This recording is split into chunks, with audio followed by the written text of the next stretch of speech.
not just like say problematic actors as individuals, but do you think that some of the ideas tend to get pushed too far? I mean, I've seen universities try to ban clapping and switch to snapping fingers because it might trigger somebody to clap.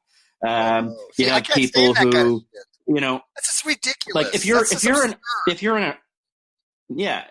you're an arts major, let's say, then I have no problem with you running away to a safe space if there's a difficult topic coming up that you don't want to have to deal with because it's maybe not necessary to you being an arts major. But if you're like training to be a psychologist or a doctor or something where there's going to be other people's lives in your hands, I don't necessarily want that person that can't deal with talking about a difficult topic without having to like kind of run away. And because there's people who are just like, I don't want to handle this particular, like, they're going to be talking about sexual assault of some sort. That's triggering to me. I'm going to excuse myself from the class and expect to be able to pass without, putting the work in that area. I think that those people who have those issues should definitely have counseling. They should have support on site and whatnot. But there's a degree to which if we placate everything that could upset people, that you just end up with people who are not used to dealing with anything difficult coming out of schools. And that, to me, seems concerning. Exactly. It isolates them, right? If it prevents them from handling situations, I think it's a disservice. I think it actually prevents them from growing. It prevents them from maturing. We have to be exposed to difficult things. We have to be exposed to things that are triggering and that we don't like. And that is how we learn to deal with them and cope with them and understand them. And I think this isolating kids at a really early age doesn't do them any good. Well, it's interesting because you've exemplified two of the things that come up when I talk about social justice. So the first is, what about XYZ, right? Where someone will bring up such and such happening on a campus.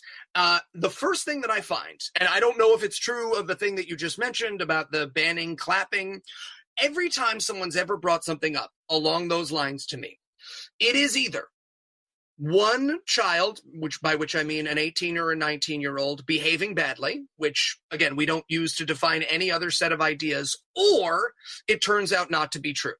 And I cannot tell you how many links I've been sent over the year by people. What about this university that's banned this? So, for instance, I know that I get told about clapping bans all the time, right? Most of the time, what people are talking about when it comes to clapping bans is an encouragement of sign language applause. And that's not a ban of clapping. You're still allowed to applaud. 99% of the time when someone says they've banned clapping, it's just that a concert or a venue has encouraged sign language. And the only reason you encourage sign language is because if you have hearing impaired people around you, they want to participate in the applause. And they get to, if you're sitting in a concert and watching a stage and you're hearing impaired and you don't have a loop, and let's face it, it's incredibly difficult to be hearing impaired in this country. If you don't have a loop, even if you are, can't they kind of see people clapping and clap too? Well, I guess. Just for the point of order, I'm not trying to be. No, I get that, but there's a huge difference between banning X and promoting Y. Those are completely different things. That's my point. I agree. So I totally agree. I would ask that in that case, are you actually looking at a clapping ban, or did someone just what is the specific language? And again, I'd believe you if you said they actually banned clapping, but 99% of the time I think they tried to. Yeah, 99% of the time. I'll give you a more concrete example, because this one I can back up and I can send you the documents on this. This one I have looked into. It is legit because I watched it in real time. There was a group of organizations, I believe it was in either Scathing that actually started it, but they wanted at a college campus that if a member of any sports team, primarily this was football, but if they were accused of any kind of sexual misconduct, not that they were convicted, not that they had evidence, if they were accused of some type of misconduct, they had to write a formal apology. That, I think, goes beyond what any kind of social justice warrior should ever advocate for. I'd need to see the language of it. Just because it's not my. But that's the stuff. That's the kind of things that I think people see more often. And again, you're absolutely right. No one person should be the spokesperson for anything, right? I'm not even a fan of some of the new atheists out there. But when you have people with large channels, you have people with platforms, you have people with voices, people that can write, can speak eloquently, and can talk about these things. That is what the majority of people are going to listen to, because that's what is being promoted. Now, I agree with you very sincerely. I think your understanding of these topics is not like the most people's understanding of them, right? Because all they're going to see is what I see from them, and what we see is the more bizarre aspects of it. Right. And more importantly, the question we need to ask ourselves as educators, right, is why are we seeing the bizarre elements, right? Why aren't you seeing the bizarre elements of mathematics departments? Why aren't people writing about how they want to shut down, science departments when crazy things show up on Retraction Rock? Right. Have you met a creationist? Right, but they don't make – well, exactly. That's the thing is those people don't get a full-page article in Newsweek. And the answer that I would give about why these, bad actors, why these crazy people who give these terms a bad name are getting so much exposure, why so many people hear safe space and think of the misuse of a term is because there are motivated, well-budgeted right-wing actors who are pushing that narrative with a specific agenda. Which brings me to the second half of what I was going to talk about to David's point, right? Which is that when we talk about how social justice going too far, one of the things that we have to understand is in the context of what? Now, you're Canadian, but I'm from the United States, right? In the United States, Republicans have introduced not one, but 2 bills so far this year to make protesting on campus illegal. They also introduced a bill into Congress where it would be legal to run over a protester with your car if they blocked your car. Now, these are giant violations of freedom of speech. I have a problem with that. Yeah, me too. And yet, we hear nothing about them. Cars' rights matter. Right, and the reason we hear nothing about them is because there is a concerted, and we talked about this a little bit before the show, there is a concerted right-wing effort to downplay their bad actions while pushing forward the bad actions of the so-called extreme left. Right. And this comes no matter what. Right. There are entire YouTube channels dedicated to this. My Canadian. Right. Jordan B. Peterson, famous Christian apologist, languishes in obscurity. Right.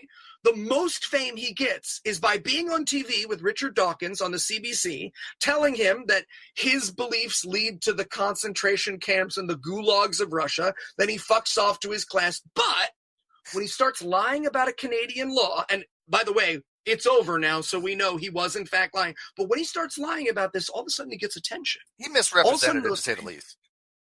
Yeah. All of a sudden, it was very misrepresented. Yeah. Of course. His Patreon dollars start to creep up farther and farther and farther. Now he sells postmodern Christian apologetics to atheists for $60,000 a month. Turning Point USA, Charlie Kirk, that asshole, has a multi-million-dollar budget from the Koch brothers. You follow a right-wing pundit, you will find big money. And so the reason that we see these things, these bad leftist actions, more often than we see them being used as their definitions, and the great example of this is there are hundreds of safe spaces on campuses all over the United States right now. They operate every single school day. And we hear about the 1 to 5 times something crazy happens to them? Take, for example, as a counterexample, how often something crazy happens in therapy, right? Or how often something crazy happens in an academic journal. And yet, when you say therapy, I don't automatically think of therapists training their patients in dog cages, which we reported on earlier this year. There was a therapist who actually kept her patients in dog cages to motivate their self-esteem. And that is because there's not a concerted right-wing effort to make you dismiss this terminology so that the left is so busy fighting amongst itself, it can't see, and I mean this genuinely, not like white supremacy, I mean literal white supremacy being used throughout the internet to empower candidates like Donald Trump. Where was the doctor, Steve, that was prescribing turpentine or something? Right, exactly. Yeah, well, there was an actual legitimate doctor that actually prescribed turpentine. But it's funny when you mentioned Poor Peterson. It was the left, and it was the social justice that made him who he is because of the way they approached it. They were so radical to him. Really? They were so radical that people... It's the same argument people made for Milo. But when Milo's a little different case, But when you look at the videos, right, and I'm trying to be objective as possible. I'm not a JP fan, by the way. Trust me on this. but when you listen to the he's smart, but he's wrong. They were so over the top that anything that JP was saying was lost. In the fact that, yeah, he misrepresented Canadian, well, that wasn't actually a law, it was a proposed law, but he totally misrepresented it. I totally agree, but they approached it, I think, very poorly. I mean, but just from an outsider looking at that. I don't think they approached it poorly. I think he played them perfectly.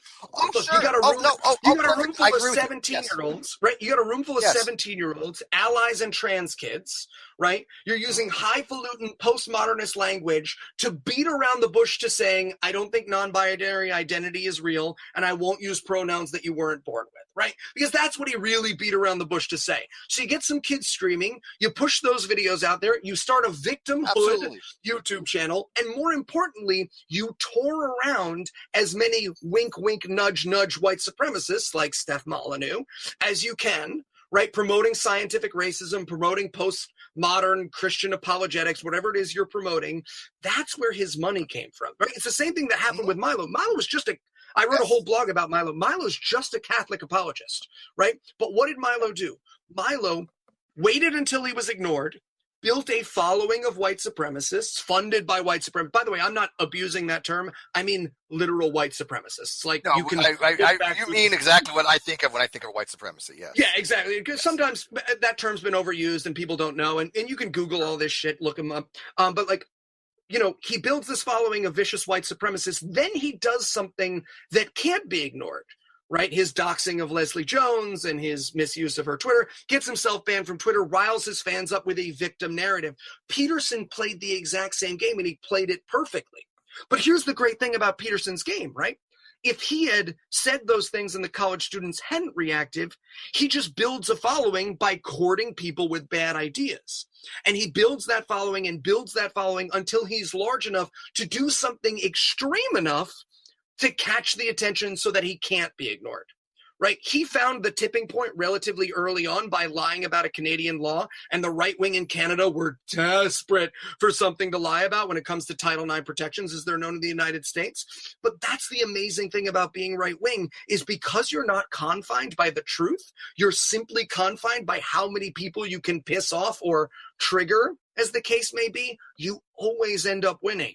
Because when you don't nail it, right, when people don't react to you, you don't disappear. You just build up the following that likes you for the terrible things you're saying.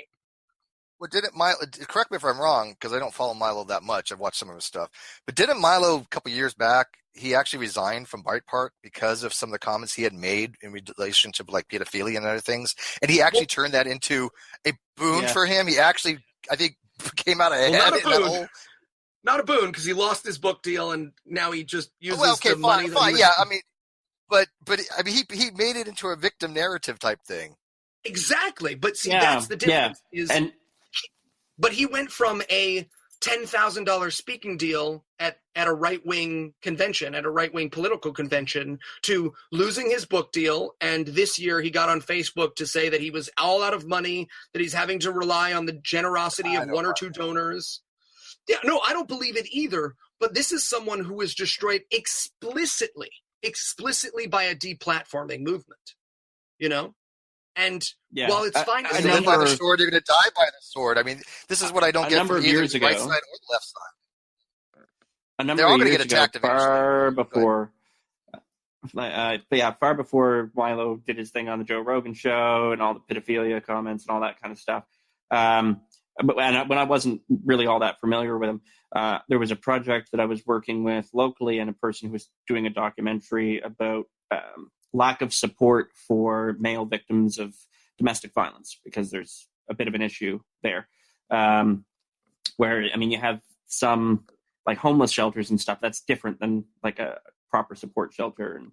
And so anyway, they were trying to shine a light on the lack of support in that area. And Milo was one of the people who had come forward and wanted to help fund that. And I had spoken to him at the time, and it seemed very genuine in the sense when he was talking about, you know, there's a problem with suicide amongst young boys, and, you know, like there isn't support in certain areas. There's unbalances that aren't often addressed by feminism, or at least not by all feminists.